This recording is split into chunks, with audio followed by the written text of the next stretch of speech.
কৃষ্ণ হরিবল ভক্তমণ্ডলী পরম সত্য পরমেশ্বর ভগবান চ্যানেলের পক্ষ থেকে সকলকে স্বাগতম। আসুন আমরা শ্রবণ করি ভগবদ গীতায় ভগবান শ্রীকৃষ্ণের অমৃত বাণী, যা শ্রবণ করলে ইহকাল পরকাল পরম কল্যাণ হয়। আমার অনুরোধ রইল আপনাদের কাছে, রাতে ঘুমানোর আগে এবং সকালে ঘুম থেকে ওঠার পর অবশ্যই ভগবান শ্রীকৃষ্ণের বাণী শুনতে থাকুন। দেখবেন সকল সংকট সমস্যা দূর হবে। কারণ ভগবানের বাণী অপ্রাকৃত ও রসামৃত, কর্ণকুহরে প্রবেশ করলে হৃদয় থেকে সকল কুলুষ মোহ নাশ করে দেয়। পরম বিজ্ঞান, পরম জ্ঞান এবং ভক্তির উদয় হয়, যা জীবনের পরম শান্তি লাভ হয়। তো এটা আপনার জীবন পরিবর্তন করে দিবে। ভগবান শ্রীকৃষ্ণ নিজে বলেছেন, হে অর্জুন, আমার ভক্তির বিনাশ নাই। ভক্তির সকল কিছু আমি সংরক্ষণ করি, ভক্তির ভার বহন করি। তবে শোনা যাক ভগবানের অমৃত বাণী।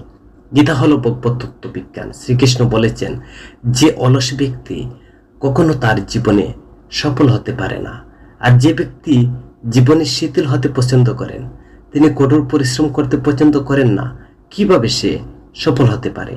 কারণ অলস মস্তিষ্ক শয়তানের কারখানা। তাই আপনি যদি কোনো কাজ করতে চান, তাহলে এখন থেকে যদি অলসতা ত্যাগ করেন, কর্ম অনুশীলন করেন, তবে সফল হতে পারবেন। আপনার কাজ কখনো বন্ধ করা উচিত নয়, কারণ সেই ব্যক্তি সময়ের জন্য প্রস্তুত নয়। এটিকে গুরুত্বপূর্ণ অবস্থান না করায় সেই কারণে দুঃখ পায় এবং শেষ পর্যন্ত তার কিছু করার সময়ও থাকে না। যে কোনো মানুষের জীবনে সফল না হওয়া পর্যন্ত প্রধান কারণ হলো নিজের মধ্যে আত্মবিশ্বাসের অভাব। শুধুমাত্র সে ব্যক্তি জীবনে সফল হয় যে ব্যক্তি নিজের প্রতি বিশ্বাস রাখে এবং সে সফল হতে পারে। যার নিজের প্রতি বিশ্বাস নেই, সে কখনো সফল হতে পারে না। একবার দানবীর ও মহাবীর কর্ণ পরমেশ্বর ভগবান শ্রীকৃষ্ণের কাছে তার দুর্দশা ও দুঃখের কথা বর্ণনা করেছিলেন এবং বলেছিলেন, হে পরমেশ্বর ভগবান, আমি যখন জন্মগ্রহণ করি তখন আমার মা আমাকে ত্যাগ করেছিলেন। আমি কি দোষ করেছিলাম তা জানতে পারি আপনার কাছে? কি অপরাধ ছিল আমার মায়ের স্নেহ এবং ভাইদের আদর সোহাগ থেকে আমি বঞ্চিত হই? কি অপরাধ ছিল আমার? গুরু দ্রোণাচার্য আমাকে শিক্ষা দিতে অস্বীকার করেছিলেন, কারণ তিনি আমাকে ক্ষত্রিয় মনে করেননি। এতে আমার অপরাধ কি? এবং আমি মহারাজা পরিবারের সদস্য নয় বলে আমাকে কি করেছিলেন? দ্রৌপদীর স্বয়ম্বর সভা থেকে অপমান করা হয়েছে। আপনি বলুন, কি অপরাধ আমার ছিল? উত্তরে ভগবান শ্রীকৃষ্ণ বলেন, হে কর্ণবীর, আমার কথা একটু মনোযোগ দিয়ে শ্রবণ করো। তবে শুনুন, আপনার প্রশ্ন খুবই চমৎকার। শুধু তোমার বেলায় নয়, এই প্রশ্ন জগৎ জীবের কল্যাণ হবে, সকল জীবের জন্য। যখন আমার জন্ম হয়েছিল, জানো সেই দিন কি হয়েছিল? আমি জন্ম নিয়ে কারাগারে ছিলাম, জন্মের দিনই কারাগারে ছিলাম। আমার জন্মের আগে থেকে আমার মাতা পিতা কারাগারে বন্দী ছিলেন এবং আমার জন্মের সাথে সাথে আমার মৃত্যু আমার জন্য অপেক্ষা করছিল। যে রাতে আমি জন্মেছিলাম, আমি আমার বাবা মায়ের কাছ থেকে বিচ্ছিন্ন হয়ে গিয়েছিলাম। সেখানে পৌঁছানোর পরে আমাকে যা অনুরোধ করা হয়েছিল তা আমাকে করতে হয়েছিল। একটি সাধারণ পরিবারের রাখা হয়েছে। শুধু তাই নয়, মহাবীর কর্ণ আমাকে হত্যা করতে অবুঝ শিশু ছিলাম তখন পুতনা আসলো হত্যা করতে। বয়স যখন 3 মাস, ষটকাসুর নামক এক দানব আসলো হত্যা করতে।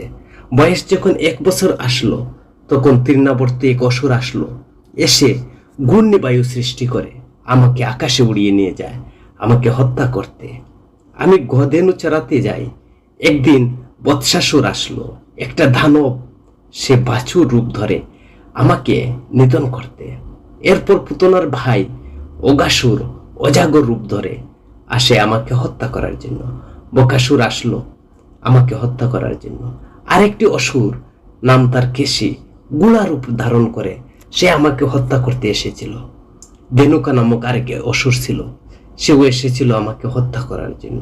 আমি সে সময় ছিলাম ছোট বালক। অরিষ্টাসুর আসলো আমাকে হত্যা করতে। আমাকে আমার হাত দিয়ে গোবর তুলতে হয়েছিল, গোচারণে যেতে হয়েছিল। আমি যখন হাঁটতে পারতাম না, তখন আমার উপর মারাত্মক হামলা হয়েছিল, ভয়াবহ হামলা, যা শুধু আমি নয়, সেই ভয়াবহ হামলা থেকে আমার পুরো বজফুর আতঙ্কে ছিল। বারবার আমাকে হত্যা করার চেষ্টা করা হয়েছে। আমার শৈশবে কোনো শিক্ষা নেই, স্থান বা গুরুকুল নেই, সেখানে কোনো বিশাল সৈন্যবাহিনীও ছিল না, কিন্তু তারপর আমাকে তার সবচেয়ে বড় শত্রু মনে করেছিল। পরে কংস রাজা আমার আত্মীয় মামা সম্পর্কে আমাকে হত্যা করবে বলে তিনি একটি সাজানো ধনুর্মেদ নামক যজ্ঞ করেন। আমরা দুই ভাইকে নিতে লোক পাঠায়। আসলেন বক্তপ্রবর অক্রূর, নিয়ে গেলেন। যেতে না যেতে আমরা দুই ভাইকে হত্যা করার পরিকল্পনা করলো। অযুত হস্তি চানুর মুষ্টি, ওদের সাথে যুদ্ধ করতে হয়, জীবন বাঁচাতে হয়। জীবন বাঁচাতে আর দেরি করিনি, আমরা যুদ্ধে জড়িয়ে পড়ি। আমার জীবনে অনেক চ্যালেঞ্জের মধ্যে দিয়ে গেছে হে কর্ণবীর। তুমি কি জানো, এমনকি আমার মতো এই জগতে আর কেউ এত চ্যালেঞ্জের মোকাবিলা বা এত সমস্যার মধ্যে কেউ ছিল না। এমনকি দেখুন, পরে ধারাকার মথুরা কতবার তারা আক্রমণ করেছিল। পরিশেষে কুরুক্ষেত্রের যুদ্ধের আগে আমি একটি শান্তি বার্তা নিয়ে গিয়েছিলাম দুর্যোধনের কাছে। দুর্যোধন কত অপমান করলো আমাকে, তার সেনাবাহিনী তার সৈন্য দিয়ে আমাকে বাঁধতে চেয়েছিল। তাই বলি, জীবনে আপনাকে কতবার অপমানিত হতে হয়েছে, সেই কথাকে আপনি গুরুত্ব দিবেন না, আর সেটাকে আপনার জীবনে গুরুত্ব না দেওয়াই ভালো, সেটা মন থেকে ত্যাগ করা ভালো। কিন্তু আপনি সেই অপমানটা মেনে নিয়ে যে কতটুকু আপনি সেটাকে গুরুত্ব দিয়েছেন, কতটা মেনে নিয়েছেন, সেই আপনার অপমানটা মেনে নিয়েছেন, সেটার উপর আপনি গুরুত্ব দিবেন, সেটার উপর আপনি ফোকাস করবেন। আশা করি হে কর্ণবীর, আপনার প্রশ্নের উত্তর কেমন হচ্ছে?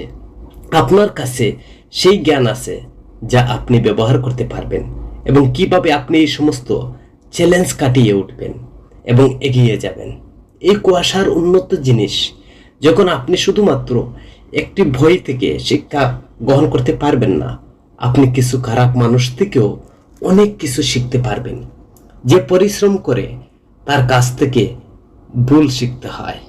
একজন মূল্যহীন ব্যক্তির জীবনে এটি অন্যের মধ্যে মন্দ খোঁজার মধ্যে শেষ হয়।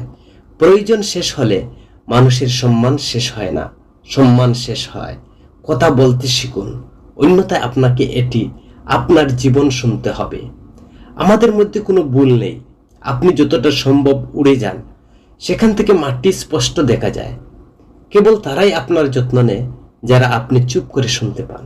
দুশ্চিন্তা শুধু এতটুকু যে কাজ করতে লাগে জয়কে বলে, এতটা নয় যে জীবন পরিপূর্ণ হয়ে যাবে সবটাতেই, কিন্তু জীবন সবটাতে পরিপূর্ণ হওয়া যায় না। হে কর্ণবীর, আপনি যতই বুদ্ধিমান আপনার কথা বলুন না কেন, শ্রোতা তার সামর্থ্য অনুযায়ী এবং তার মনের কথা অনুযায়ী ব্যাখ্যা করে। বিশ্বাস করো যে তোমাকে ভুলে গেছে, সেও তোমাকে মনে রাখবে, শুধু তার অর্থের দিন আসুক। এটা জীবনের একটি গল্প। এটি এই জীবনে তুমি কাঙ্ক্ষিত ভূমিকা পাবে না। জীবনে আপনার নিজের উপর বাস করা হবে বা বাস করা হয়, শুধুমাত্র অন্ত্যেষ্টি ক্রিয়া অন্যদের খাদে বহন করা হয়। তোমার হাসি তোমার মুখের পরমেশ্বর ভগবানের স্বাক্ষর। এটা আপনার চোখে জলে ধুয়ে ফেলবেন না, বা কম প্রয়োজন হলে হবে না, যার উদ্দেশ্য সবসময় সদা সর্বদা পরিষ্কার। মাঝে মাঝে মানুষের মধ্যে তার বিরুদ্ধ। কেউ বিরক্ত হলে তাকে ছেড়ে দিও, কারণ স্মৃতি হয়ে বোঝা হয়ে যাওয়া ভালো। জীবনে কোনো বিষয় দীর্ঘস্থায়ী হয় না, একমাত্র একটি সত্য, সেটাই সত্য। এটি আপনাকে শেষ পর্যন্ত সমর্থন করবে। একজন মানুষ বর্তমান দেখে তার ভবিষ্যৎ নিয়ে ঠাট্টা করবেন না, কখনোই করবেন না, সেটা করবেনও না। কারণ সময় এত শক্তিশালী যে তা ধীরে ধীরে এমনকি কয়লাকে হীরাতে রূপান্তরিত করতে পারে। যখন সময় সিদ্ধান্ত হয়, তখন সাক্ষী হয়ে থাকে। মানুষের সমস্ত কাজ সম্পূর্ণ করার জন্য একটি শব্দের প্রয়োজন নেই, আমি আগামীকাল এটা করব। অতিরিক্ত কথা বলা বা নীরবে থাকা ভালো নয়। খুব বেশি বৃষ্টি যেমন ভালো নয়, তেমনি বেশি সূর্যের আলোও ভালো নয়। বিবেচনা করুন, যখন আমরা জন্মগ্রহণ করি, আমাদের যদি এটি আমাদের ইচ্ছা অনুযায়ী না ঘটে, মৃত্যু আমাদের ইচ্ছা অনুযায়ী না হয়, তবে এই জন্মের মধ্যে যে সমস্ত আয়োজন হয় তা তা কিভাবে আমাদের ইচ্ছা পূরণ অনুসারে হতে পারে? জীবনের প্রতিটি সুযোগ সদ্ব্যবহার করে, কিন্তু কারো বাধ্যতা কারণে নয়। যদি তোমাকে সুযোগ দাও তাহলে তুমি প্রতারিত হবে। আজকের সময়ে যদি তুমি সুখী হতে চাও, তোমাকে স্বার্থপর হতে হবে। এইভাবে বা এই ভেবে নয়, আমরা নয়, এটা যুগের আসল বাস্তবতা। যারা আমাদেরকে অনুভূতিকে সম্মান করতে পারে না, তাদের পাগল হওয়া এটা বোকামি, ভালোবাসা নয়। বাতাস যদি আবহাওয়ার গতিপথ বদলাতে পারে তবে আশীর্বাদ। এমনকি কষ্টের একটি মুহূর্ত অবশ্যই জিনিস করতে পারে। হৃদয়ে কি আছে তা বলার সাহস আছে, অন্য ব্যক্তির হৃদয়ে কি আছে তা বোঝারও বুদ্ধি আছে। সম্পর্ক কখনো ভাঙবে না। আপনার উৎসর্গ, সাহস, ইতিবাচক চিন্তার সাহায্য একজন ব্যক্তি অনেক কঠিন পরিস্থিতির সফল লাভ করতে পারে। এটা নিশ্চিত যে আপনি কাজ শেষ করতে পারবেন না, আপনি কাজ শুরু করবেনও না। কাজেই যে কোনো অংশের চেয়ে সবচেয়ে কঠিন অংশ হলো কাজ শুরু করা। কখনো হাল ছেড়ে দিন। আজকের দিনটা কঠিন, আগামীকাল ভালো হবে, কিন্তু পরের দিন হবে সোনালি। মানুষের যদি কিছু করার ইচ্ছা থাকে তবে এই পৃথিবীতে কিছু অসম্ভব নয়। যেখানে অন্যকে আন্দোলিত করা কঠিন, সেখানে নিজেকে বোঝা ভালো। শরীর মাটির তৈরি, তো নিঃশ্বাস থেকে সবকিছু আধার করা, অভিমান করা আছে, তাহলে এখানে কি লাভ? আমরা সবাই এখানে সমস্যায় বাড়াটে তার জীবনের অংশ। যে তার সমস্যার উপর পা রেখেছে সে কিন্তু জিতেছে, এবং যে তার সমস্যা মাথায় নিয়েছিল সে চিন্তাই হয়ে গেছে। জীবনে অনেক সময় আমরা এমন বড় বড় সমস্যার মধ্যে থেকে পালাতে পারি যে কেউ আসছে যে সে আমাদের সমর্থন করেছে। আমাদের জীবনের বড় বড় ঝুঁকিপূর্ণ অবস্থার মধ্যে কেউ আমাদেরকে কি এমনভাবে সহযোগিতা করতে পেরেছে বা করেছে, আমাদেরকে সমর্থন করেছে। এইরকম পাওয়া দুর্লভ। আমরা সেই অদৃশ্য শক্তিকে ভগবান বলি বা দেবতার শক্তি বলি, এইভাবে ডাকি। তাই মনে রাখবেন, পৃথিবী যখন আপনাকে ছেড়ে চলে যায় তখন পরমেশ্বর ভগবান তিনি আপনাকে, আপনার হাতকে শক্ত করে ধরবেন। রাগের সামনে একটু অপেক্ষা করতে শেখো, আর ভুলের সামনে একটু মাথা নত করতে সদা সর্বদা শেখো, যা তোমার হাতে নেই। যদি আপনি মুখ ফিরিয়ে নেন তাহলে জীবন নরকে পরিণত হবে। আর আপনি যদি জীবনে অনেক পাঠ শিখেছেন, আর যদি তুমি চিন্তিত থাকো, তুমি নিজে নিজে এগিয়ে যাবে। যদি তুমি চিন্তাহীন হয়ে থাকো তাহলে পৃথিবী এগিয়ে যাবে। একাত্মীদের মধ্যে আলাদা আনন্দ আছে, কারো ছেড়ে যাওয়ার ভয় নেই। তুমি নিজেকে দুর্বল মনে করেছ, নইলে তুমি যা করতে পারবে তা আর কেউ করতে পারবে না। ভাগ্য বদলান শুধু পরিশ্রমের মাধ্যমে, বসে বসে চিন্তা করে নয়। জীবনে খুব ছোট, জীবনটা খুবই ছোট, এবং এই ছোট্ট সময়ের মধ্যে আপনার সার্থক মানব জন্মকে সাফল্যমণ্ডিত করে তুলুন। দেখবেন পরিশ্রম ছাড়া কেউ জীবনে কখনো কোনো কিছু করে নাই। দেখুন ভক্তরাজ প্রহ্লাদ কত কষ্ট করে তিনি ভগবত ভক্ত হয়েছেন, কত যাতনা, কত তীব্র প্রহার তাকে করা হয়েছিল। এমনকি মহান ভক্তের দিকে আপনি চেয়ে দেখেন, ভক্তরাজ হনুমান কত কষ্ট করেছেন। তার জীবন দুর্দশায় তিনি কাউকে তিনি প্রতিপন্ন করেননি। তিনি বিনা কষ্টে বা তিনি সাফল্যতা এত বড় ভক্ত মহারাজ হননি। এমনকি ধ্রুব মহারাজ তিনিও এত ছোট্ট বয়সে তিনি জঙ্গলে গিয়েছিলেন সাহসিকতা নিয়ে, ভগবানের উপর বিশ্বাস নিয়ে। কারণ যত সকাল ভগবানের ভজন করা যায়, তো বিনা পরিশ্রমে যারা যারা মহান ভগবত ভক্ত হয়েছেন, এমনকি নারদ মুনি দেবর্ষি তিনিও অনেক কঠিন তপস্যা করেছিলেন, এমনকি কঠিন দিন পার করেছিলেন। আর সেই কঠিন সময়েও তিনি ভগবানের নাম ধরছেন। এমনকি কলির যুগে হরিদাস ঠাকুর, যাকে 7 বাজারে বেত্রাঘাত করা হয়েছিল, তবুও তার বদন থেকে কৃষ্ণ নাম ছাড়েননি। তো জীবনটা খুবই ছোট, আমাদের আসল উদ্দেশ্যটা হলো কৃষ্ণ ভজন করা। তাই কাউকে তাড়া করে নিজের স্বপ্ন পূরণ করা অনেক ভালো। সঠিক পথে চলা একটু কঠিন, কিন্তু কেউ আপনাকে রাস্তায় পড়ে যেতে না পারে। একটি শিশু পড়ে যাওয়ার সাথে সাথে হাঁটতে শুরু করে, একজন মানুষ ডুবে যাওয়ার সাথে সাথে সাঁতার শিখে যায়। তো আঘাতের ভয়ে কখনো পিছিয়ে যাবেন না, কারণ আঘাত আপনাকে শক্তিশালী করবে। এই আঘাত আপনাকে মনের ভিতরে হিট দিবে।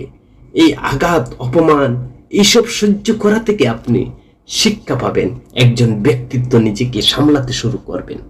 ব্যর্থতার জন্য লাখ টিটকারি থাকবে, বা ব্যর্থতার জন্য আপনার জীবনে বিভিন্ন ধরনের বদনাম থাকবে, কিন্তু আপনার পিছে হাজার লোক থাকবে। যা ভাগবতে কলির যুগের কথা বলা হয়েছে, যে কলির যুগে এমন ধরনের লোক থাকবে যে 100 জন মানুষের মধ্যে 90% মানুষ আপনাকে, সত্যকে তারা মিথ্যা বলবে, আর মিথ্যাকে সত্য বলে সেটাকে জাহির করবে। অর্থের দ্বারা সবকিছু হবে, কিন্তু এতে আপনি হতাশ হবেন না, কারণ এটা সময়। সময়ের সব কিছু, সময়ের সব পরীক্ষা হয়, সময়ের সব জবাব হয়। এটা যে সময় চলছে, তাহলে আপনি হতাশ বা মোহগ্রস্ত হবেন না। যাকে চিনবেন, যেমন মায়ের পরে শুধু খারাই মানুষকে সাপোর্ট করে বলুন, যে মানুষকে কখনো হারাতে দেয় না। প্রকৃতি আমাদের সবাইকে হারে হীরা বানিয়ে দিয়েছে। শর্ত একটাই, যে পড়বে সে জ্বলবে। সবকিছু শুধু বই থেকে শেখা যায় না, কিছু মানে না। মানুষের কাছ থেকে অনেক কিছু শেখার আছে, মানুষের চরিত্র থেকে অনেক কিছু শেখার আছে। একজন দরিদ্র থেকে বা একজন একার স্বেচ্ছ ব্যক্তির কাছ থেকেও আমাদের শিক্ষা, জ্ঞান অর্জন করার রয়েছে। কারণ যদি কেউ একজন, মনে করুন বর্তমান সমাজে কোনো বেশ্যা পতিতালয়, সেখান থেকেও শিক্ষা গ্রহণ করা যাবে যদি আপনি সেই সুযোগটি গ্রহণ করুন। কারণ দেখবেন সেখানে এত ধৈর্য সহকারে, এত বিরক্তিকর অবস্থা থেকেও সে দাঁড়িয়ে আছে তার কাস্টমার বা তার ইনকামের জন্য। তার ধৈর্যকে আপনি দেখবেন, সেখান থেকে শিক্ষা গ্রহণ করা যাবে। বিনা ধৈর্য ছাড়া জীবনে উন্নতি, সফলতা লাভ করা যায় না। আপনার দুরঘড়ায় কোনো অভাবীকে কখনো অপমান করবেন না, কারণ ভগবান কখনো বাটে বদলাতে সময় নষ্ট করবেন না। আজ পথ তৈরি হয়েছে, আগামীকাল আপনি অবশ্যই গন্তব্যে পৌঁছবেন। সাহস ভরা এই প্রচেষ্টায় একদিন অবশ্যই সফল হবেন, ফল পাবেন। এই পৃথিবীতে কিছুই চিরস্থায়ী নয়, না সময়, না ভালোবাসা, না কোনো সম্পর্ক, না এত মায়া মহব্বত, না এত ভালোবাসা, কে কারোর প্রতি চিরস্থায়ী নয়। একবার ভেবে দেখুন, পূর্ব যারা রয়েছেন তারা কতই না যত্ন করেছিলেন জগতের প্রতি, এমনকি কতই না তারা ভালোবেসেছিলেন, কিন্তু কেউ কি স্থায়ী রয়েছেন? এমনকি কত প্রভাবশালী ব্যক্তিত্ব দেখেছেন, কেউ কি থাকছেন? তো এই জগতে কোনোটাই স্থায়ী নয়। কেউ যদি আপনাকে বুঝতে না পারে, তবে চিন্তা করবেন না। এটি স্বার্থপরতা নয়, বরং এটি বিশ্বাস, যেখানে সুখী জীবন, কৌতুক থেকে রসিকতা, সংকটের সময় সমর্থন করার দায়িত্ব রয়েছে। এখানে কোনো মিথ্যা প্রতিশ্রুতি দেওয়া হয় না, কিন্তু সত্য প্রচেষ্টা করা হয়। যে ব্যক্তি সত্য কথা বলে, সঠিক পথে চলে, তাকে পৃথিবীর কাছে সর্বদা তিক্ত মনে হয়। আপনি যদি প্রশংসা কারো করুন না কেন, কিন্তু অপমান খুব ভেবে চিন্তে করা উচিত। আপনি যদি কাউকে প্রশংসা করতে নাও পারেন, তবু কাউকে অপমান করবেন না। সেটার জন্য সদা সর্বদা আপনাকে সতর্ক থাকতে হবে। উৎসর্গ একটি ছোট্ট শব্দ, কিন্তু যে ব্যক্তি এটি প্রয়োগ করে তার জীবন বদলে যায়। সম্পর্ক যখন কাঁদতে শুরু করে, তখন তা উপেক্ষা করতে শেখো। জীবনে খুব সহজ হয়ে যাবে, জীবনটা খুব সহজ সরল হয়ে যাবে। যে ব্যক্তি ব্যথা আসার আগেই দুঃখ পায়, প্রয়োজনের চেয়ে বেশি ব্যথা ভোগ করে, ব্যর্থতা জীবনের একটি অংশ, জীবনের একটি পার্টস। যে অংশগুলো আপনি যদি কখনো ব্যর্থ না হন, তবে আপনি কখনো শিখবেন না, এবং যখন আপনি শিখবেন না, ফলস্বরূপ আপনি পরিবর্তন করবেনও না, বা আপনি কখনো শিখতে পারবেনও না। তাই ব্যর্থতা জীবনের একটা গুরুত্বপূর্ণ। ব্যর্থতাকে কখনো তাকে প্রতিপন্ন করা যাবে না। ব্যর্থতা থেকে জীবনের শিক্ষা নেওয়া, সময়ের সাথে যুদ্ধ করে যে নিজের ভাগ্য বদলাতে পারে, একমাত্র সেই ব্যক্তি যে আপনার ভাগ্য বদলাতে পারে। আগামীকাল কি হবে তা কখনো ভাবেন না, কে জানে। আগামীকাল আপনার ছবি বদলাও, নিজেও বদলে যাবেন। তো সুখ নির্ভর করে স্বাধীনতার উপর, আর স্বাধীনতা নির্ভর করে আপনি কতটুকু অসুখী তার উপর। মনে করেন, চিন্তা করে দেখুন, আজ থেকে আপনি ছোটবেলায় যে অবস্থায় ছিলেন, বা যে 10 বছর আগে 20 বছর আগে আপনার এলাকার পরিস্থিতি, রাস্তাঘাট, আবহাওয়া, পরিবেশ যা কিছু ছিল, আজকের সাথে আপনি তুলনা করে দেখুন কত পরিবর্তনশীল। তো নিজেও বদলে যাবেন। আপনি দেখেন, আজ থেকে 20 বছর আগে আপনার একটি ছবি দেখেন, সেটাও বদলে গেছে। তো জীবনটা বদলে যাবে। বিশ্বাস ছাড়াও এই পৃথিবীতে কোনো সম্পর্ক বেশি দিন টিকে থাকে না।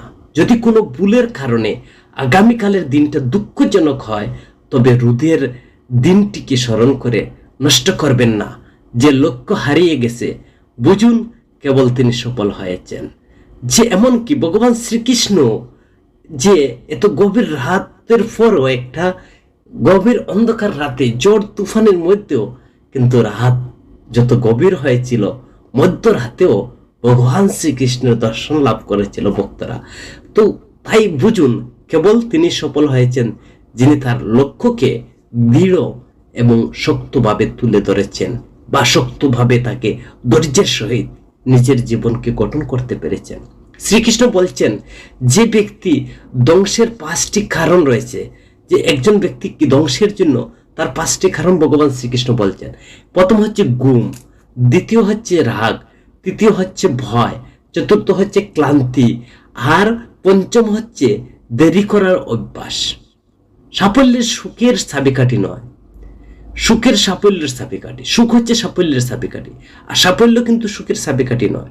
তো আপনি যা করছেন তা যদি আপনি ভালোবাসেন, তবে আপনি অবশ্যই সফল হবেন। যে ব্যক্তি অন্যের উপকার করে, তাকে সবসময় কষ্টের সম্মুখীন হতে হয়। কারণ যে সব গাছে সবসময় ফল ধরে, তাদের পাথর মেরে ফেলা হয়। সত্য অর্জিত অর্থ সর্বত্র সুখ দেয়। ছলনা করে অর্থ উপার্জন করা টাকা সবসময় কষ্ট দেয়। বা কার প্রতারণা করে ধন সম্পদ লুণ্ঠন করে কারো, বা কাহারও অনৈতিকভাবে উপার্জন দ্বারা সেই টাকা দেখবে আপনার জীবনে অনেক কষ্ট দিবে, যা কষ্টর সীমাহীন।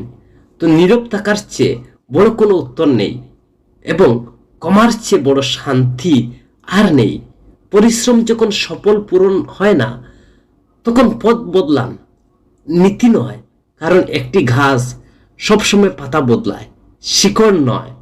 যদি কারো সাহচর্যের আপনার চিন্তা শুদ্ধ হতে শুরু করে, তাহলে বুঝবেন সেই মানুষটি সাধারণ মানুষ নয়। আপনার কঠিন সময়ে আপনাকে শক্তিশালী হতে হবে। আপনাকে দৃঢ়তার সাথে, ধৈর্যতার সাথে, আপনি সাহসিকতা নিয়ে, মনোবলকে শক্ত করে নিয়ে আপনাকে কঠিন সময় পার করতে হবে।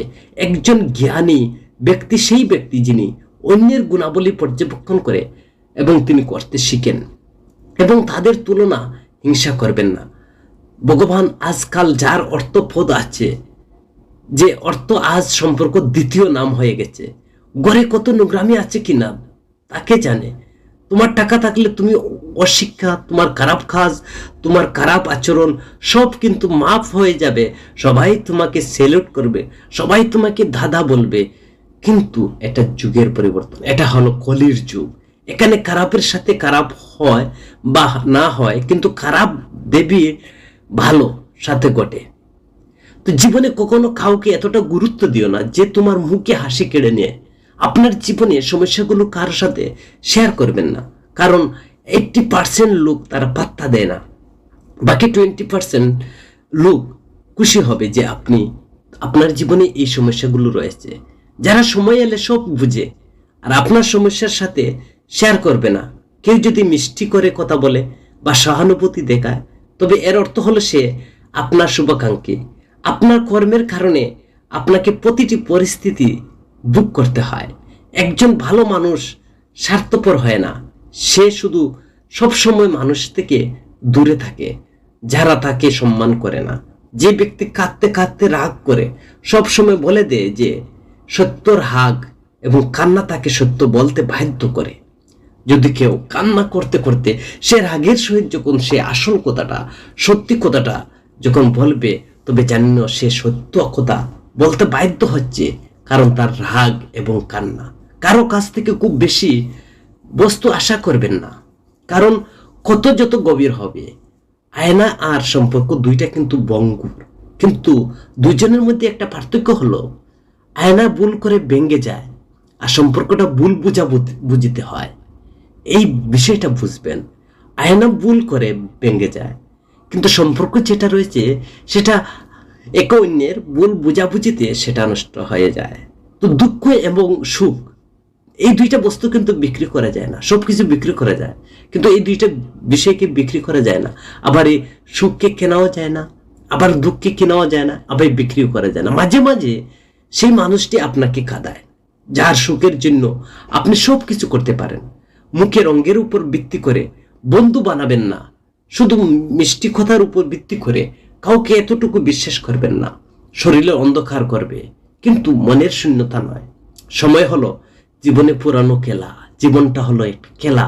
মানুষ শুধু সময় রাখে, মানুষের কথা প্রভাবিত হওয়া এবং আপনার মনে একজন ব্যক্তির ভুল চিত্র তৈরি করা কিছু লোকের সবচেয়ে বড়, সেটা হচ্ছে বোকামি। আপনি যতই কাউকে অপমান করেন বা কাউকে আপন করার চেষ্টা করুন না কেন, সে প্রমাণ করে যে সে কখনো আমাদের হয়ে উঠতে পারে না। এটা বদলাতে হবে নিজেকে সময়ের মধ্যে, কারণ সময় পরিবর্তন হলে অনেক ঝামেলা হবে। কিছু মানুষ অর্থের জন্য প্রতিটি সম্পর্ককে সংযুক্ত করে। তারা তাদের কাজ করে সৎ মানুষের হৃদয় ভেঙে দেয়। তারা মনে করে যে আমি তাদের চেয়ে বুদ্ধিমান কেউ নয়, কিন্তু বাস্তবে তারা নিজেদের ভাগ্য নিজেরাই ভাঙ্গে এবং নিজেরাই তাদেরকে জীবনেরকে অধপতির পথে নিচ্ছে। সেটা কিন্তু সে নিজেই বুঝে না। যদি তাদের যেতে হয় তবে তাদের যেতে দিন। সম্পর্ক ধরে রাখো কেন? কেন তুমি তাকে এত বিরক্ত করবে? সে যদি যেতে চায় তাকে যেতে দিন। প্রেম অনুভূতির সম্পর্ক, ভিক্ষা নয়। প্রেমটা হচ্ছে অনুভূতি। আর কিন্তু স্ত্রী উঠতে একজন স্বামীর সঙ্গে তার সাহচর্য এবং সাহচর্যের প্রয়োজন। একজন সময় বা কোনো এক সময় এক দরিদ্র লোক রাজার বাড়িতে বাগানে কাজ করত। তিনি রয়্যাল প্যালেন্সের বাগানে থেকে অনেক ধরনের ফলের গাছ সেখানে লাগিয়েছেন, যা অনেক ফল ধরে। যখন সেগুলো পাকা হয় সেগুলো ছিঁড়ে নিয়ে তিনি রাজাকে উপহার দেন তার বাগান থেকে। অনেক সময় খুশি হয়ে রাজা তাকে বড় বড় পুরস্কার করতেন বা তাকে খুব তিনি অত্যন্ত প্রসন্ন হতেন। একসময় বাগানে আম, আঙ্গুর, নারকেল ফল ছিল। মালি একটা জুড়ি নিয়ে বাগানে পৌঁছলেন এবং ভাবতে লাগলেন, আজ রাজার জন্য আমি কোন ফলটি নিয়ে যেতে পারি, বা রাজা কোন ফলটি আজকে তিনি ভালো বা তিনি পছন্দ করবেন। তো রাজার জন্য আজকে একটা ভালো ফল নেওয়া যাও, যাতে রাজা আরো বেশি প্রসন্ন হবেন।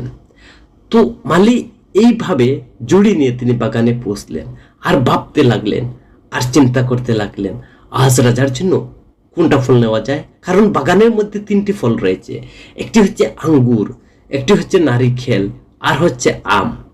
তো তিনি যখন তার বাগানে পৌঁছলেন, তো রাজার জন্য তিনি কোন ফলটা নেবেন তিনি সিদ্ধান্ত করতে পারছেন না, বা রাজা কোনটা নিলে বা কোনটা দিলে রাজা অত্যন্ত প্রসন্ন হবে। কিছুক্ষণ চিন্তা করার পর সে আঙ্গুর ছিঁড়ে একটা জুড়িতে রেখে রাজার কাছে গেল। আর সেই দিনগুলিতে রাজা চিন্তিত ছিলেন। তিনি গুপ্তচরের কাছ থেকে খবর পেয়েছিলেন যে প্রতিবেশী রাজ্যের রাজা তাকে আক্রমণ করার প্রস্তুতি নিচ্ছে, সে তাকে আক্রমণ করবে। তখন রাজা অবশ্যই তার মন খারাপ, বিষণ্ণতা রয়েছে। তিনি শুধু এই সম্পর্ককে গভীরভাবে চিন্তাশীল, তিনি যে অন্যরা আমার রাজ্যে আক্রমণ করবে। কিন্তু সে এইভাবে রাজা তিনি চিন্তাশীল হয়ে পড়েছেন, অন্য রাজ্যের লোক আমাকে আক্রমণ করবে। সে ডুবে যাচ্ছিল চিন্তা করতে করতে। আর তখন বাগানটি তার কাছে এসে চুপচাপ জুড়িটি তার সামনে রেখে কিছু দূরে গিয়ে বসলো। মন্থন করার বা সময় রাজা জুড়ি থেকে আঙ্গুর তুললেন এবং খেতে শুরু করলেন। তিনি অর্ধেক খেয়ে ফেলতেন এবং বাকি অর্ধেক ফেলে দিতেন, যা মালিক আঙ্গুরে অনুভব করার সাথে সাথে মালির উপর পড়ে। তিনি বললেন, প্রভু আপনি খুব দয়ালু। চিন্তায় মগ্ন রাজা খেয়াল করলেন না যে তিনি মালির দিকে আঙ্গুর বা এই যে আঙ্গুর ফলটি তিনি ছুঁড়ে ফেলছেন বা তার উপর ছুঁড়ে মারছেন। তিনি চিন্তাশীল ছিলেন। তিনি আবার বাগানের মালির দিকে আঙ্গুল ছুঁড়ে, মালি আবার বলল, প্রভু আপনি খুবই দয়ালু। রাজা এবার মালির দিকে মনোযোগ দিলেন। এবং মনোযোগ দিয়ে বললেন। সে অবাক হয়ে তার দিকে তাকিয়ে এবং রাজা জিজ্ঞাসা করলেন, মালি, আমি তোমাকে বা তোমার দিকে মিথ্যা ফল ছুঁড়ে মারছি, বলছি যে, আর আপনি বলছেন ভগবান পরম করুণাময়। এর মধ্যে রহস্য বা আপনার মতের পরিমাণটা কি বা রহস্যটা কি? মালি উত্তর দিল, মহারাজ, আজ বাগানে 3 ধরনের ফল ছিল, আম, আঙ্গুর, নারিকেল। তো আমি নারিকেলের কথা ভাবছিলাম তোমার জন্য কোন ফল আনতে হবে। তো পরমেশ্বর ভগবানের কৃপায় আপনার জন্য আঙ্গুর আনার কথা মাথায় এসেছিল এবং আমি অনুগ্রহ নিয়ে এই আঙ্গুর নিয়ে এসেছি। আম বা নারিকেল আনলে আমার আজকে যে কি অবস্থা হতো মহারাজ আপনি ভাবুন। তাই বলছি, ভগবান যা করেন তাই ভালো। আজকে যদি আমি নারিকেল নিয়ে আসতাম তাহলে আপনি যেভাবে আমার উপর ছুড়ে মারছেন তাহলে তো আমার অবস্থা আজকে নাজেহাল হয়ে যেত। রাজা খুব দয়ালু। তো তিনি উত্তরে তিনি ভাবতে লাগলেন যে আমি নিরর্থক চিন্তিত ছিলাম, আমি কেন চিন্তা করছি? তো যা হচ্ছে, রাজ্য আক্রমণ হচ্ছে, যা হচ্ছে সবকিছু হচ্ছে ভগবানের ইচ্ছা অনুসারে, ভগবানের ইচ্ছাতে সবকিছু হচ্ছে। আমি কেন করছি? হয়তো ভগবান আমার চিহ্ন মঙ্গলের চিহ্ন। যেমন মালি তার সে যদি আজকে আম নিয়ে আসতো বা নারিকেল নিয়ে আসতো তাহলে তার আজকে আমি যেভাবে আঙ্গুর ছুঁড়ে ফেলছি তাহলে তার অনেক কত বিকত হতো। তো যা কিছু করছেন আমি কেন বেতা এতক্ষণ পর্যন্ত অন্যমনস্ক হয়ে চিন্তা করছি? যা হচ্ছে ভগবানের কৃপাতে তিনি সময়ের সময়ে প্রতিবেশী রাজ্যের রাজার কর্তৃক সূচিত নাটক সম্পর্কে জানতে পারলেন, যে তিনি সাথে সাথে প্রতিবেশী রাজ্যের যে অ্যাটাক করতে আসছে তিনি তার সম্পর্কে জানতে পারলেন। এটি তাকে এই রাজ্যের প্রতিরক্ষার জন্য প্রস্তুত করার জন্য যথেষ্ট সময় দিয়েছে। তো ঈশ্বরকে ধন্যবাদ জানানো, পরমেশ্বর ভগবানকে ধন্যবাদ জানিয়ে রাজাকে রক্ষা করার প্রস্তুতি নিতে লাগলেন। যখন যুদ্ধ শুরু হয় তিনি এটিতে জিতেছিলেন এবং তার রাজ্য রক্ষাও করেছিলেন। বন্ধুরা, এই ভিডিওতে আমরা শিখেছি যে সময়ের চক্রটি এমন, কখনো কখনো খারাপ সময় আমরা ভালো সময়ের পরমেশ্বর ভগবানকে ভাবতে ভুলে যাই এবং খারাপ সময়ে অভিযোগ করতে শুরু করি। তো যেখানে আমাদের উচিত ভালো সময়ের জন্য পরমেশ্বর ভগবানকে ধন্যবাদ জানানো, স্বাগতম জানানো, তাকে অভিনন্দন করা এবং খারাপ সময়ের জন্য কৃতজ্ঞতা প্রকাশ করা। প্রয়োজনে যা আমাদের প্রতিটি পরিস্থিতির যে মোকাবিলা হয় না কেন তিনি আমাদের সামনে এইসব পরিস্থিতি তৈরি করছেন। শুধু ছোট সমস্যা মোকাবিলা করে আমরা বড় বড় সমস্যার মোকাবিলা করতে সক্ষম হয়ে উঠি। দেখুন মালির কথা, আজকে তিনি আঙ্গুর নিয়ে আসছেন, তো ভগবান কৃপা করে এটা আঙ্গুর দিয়েছেন। তাই জীবনে ছোটখাটো যে সমস্যাগুলো হয় আমাদের, তা থেকে কখনো বিচলিত হবেন না, কারণ আমার আরো ভালোর জন্য সেটা হচ্ছে। জীবনে আসা ছোট সমস্যাগুলোকে কখনো ভয় পাবেন না, সেটাকে ইতিবাচক হিসাবে দেখুন এবং সমস্যার সমাধান সম্পর্কে চিন্তা করুন এবং একটু পরিকল্পনা করুন। প্রতিরোধে জড়িত হন। খারাপ পরিস্থিতি আপনার সংকল্পের পরীক্ষা। শ্রীকৃষ্ণ বলছেন যে একজন মানুষকে হারিয়ে এগিয়ে যেতে পারে, কিন্তু তার শূন্যতা হাজার হাজার মানুষ দিয়ে পূরণ করা যায় না। যারা ধৈর্য ধরে অপেক্ষা করতে জানে তাদের কাছে সবকিছুই আছে, আর সবকিছু তারা পেয়ে যান সব সময়। জিনিসগুলো সর্বদা কিছু অজুহাতে আপনার কাছে পৌঁছায়। যদি আপনি না প্রতিকূল পরিস্থিতিতে লড়াই করেন, তারা পরাজিত হতে থাকবে। শুধু সময় মতো না, যারা ভাগ্যবান তাদের হাত খালি থাকতে পারে না, কিন্তু যারা কঠোর পরিশ্রম করে তারা কখনো তারা হারবে না। হরে কৃষ্ণ। সকল ভক্তবৃন্দের শ্রীচরণে শত কোটি দণ্ডবোধ প্রণাম ভক্তি গ্রহণ করবেন। আশা করি আপনারা এই ভিডিও থেকে যদি কোনো কিছু শিখতে পারেন বা জানতে পারেন, তো আপনার পরিচিত আরো 4-5 জন বন্ধুর কাছে এই ভিডিওটি আপনি শেয়ার করবেন। ধর্ম সংরক্ষণকারীর একটি অংশ ছিল যা নির্দেশ করে যে ধর্ম কি অধর্ম কি তা সঠিকভাবে সংজ্ঞায়িত করা খুবই কঠিন। তো সমস্ত যুদ্ধের লেজ শেষ দেয়, যুদ্ধে কেউ জয়ী হয় না, তো বিজয়ী শেষ পর্যন্ত হেরে যায়। তো মানুষের হৃদয়ে চায় শুধু প্রেম, শান্তি, আনন্দ। সমস্ত অশুভ প্রবৃত্তি নেতিবাচক নির্মূল করার জন্য আমাদের সেই যুদ্ধগুলো আমাদের নিজের মনের মধ্যে করা উচিত। মহাভারতের যুদ্ধের একটি নির্দেশন বা একটি দর্শন, যেখানে জগৎগুরু কৃষ্ণের দিক নির্দেশনায় কম সংখ্যক ভালো গুণ মানুষের মনের বৃহত্তর সংখ্যক খারাপ গুণকে জয় করেছেন। হরে কৃষ্ণ সুধী গৌর ভক্তমণ্ডলী, সকলের শ্রীচরণে আমি একদমের শতকোটি দণ্ডবোধ প্রণাম ভক্তি গ্রহণ করবেন। হরে কৃষ্ণ।